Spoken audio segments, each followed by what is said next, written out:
Magandang buhay sa lahat mga kagrip. Pambihira itong sisal ko sa inyo. Talagang nabunga na agad, itatanim pa lang. So ito'y pipitasin ko na at baka mapasobra eh.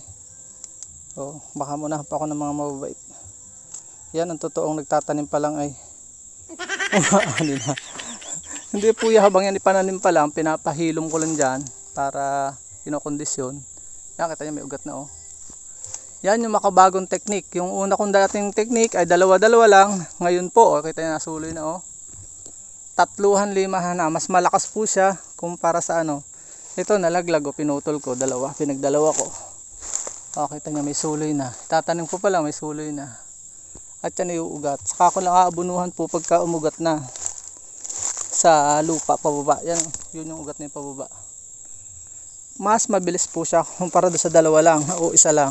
Yung isa lang observation ko, punta tayo dito, pakita ko sa inyo. Bumunga po siya ng 3 years din, kasabay nung nasa lupa. Pero hindi lahat ganoon, mayroong mataba kasi ang nakapitan. Ito oh, yan, nababa na yung ugat oh.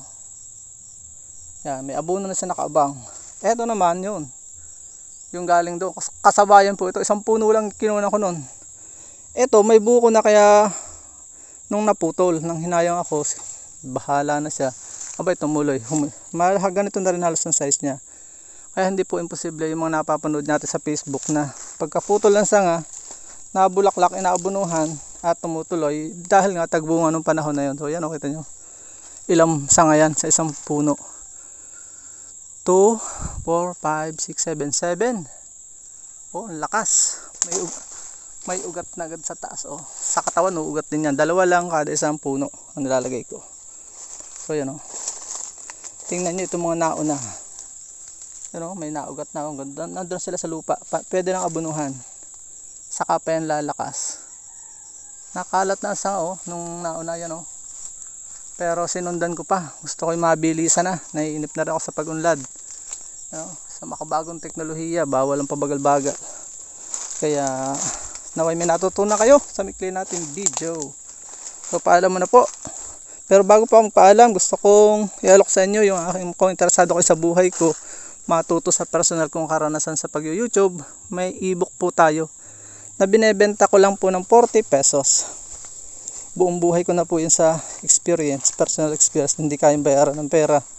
Kaya naman may nagbabayad ng 2019, yung unang nagbayad nito sa Rodel Henares channel. At may taga Manila pa nagbayad. Hindi pa nga siya vlogger eh. Magtatry lang siya mag-vlog. Wise siya. Dahil hindi niya kailangan mag-fail pa. Natuto na siya sa karanasan ko. Hindi ko lang alam kung anong. Siya na-email sa akin kung anong naging feedback sa kanya. So yun po. 40 pesos. Hindi naman limit sa 40 pesos. Binabayaran po ito. Nagbayad po yung taga Manila ng 500. So 40 pesos lang pinaka lowest. Bayaran mo ito ayon sa iyong pagkakaalam, yung kahalagahan nito sa iyong buhay, kasi business siya.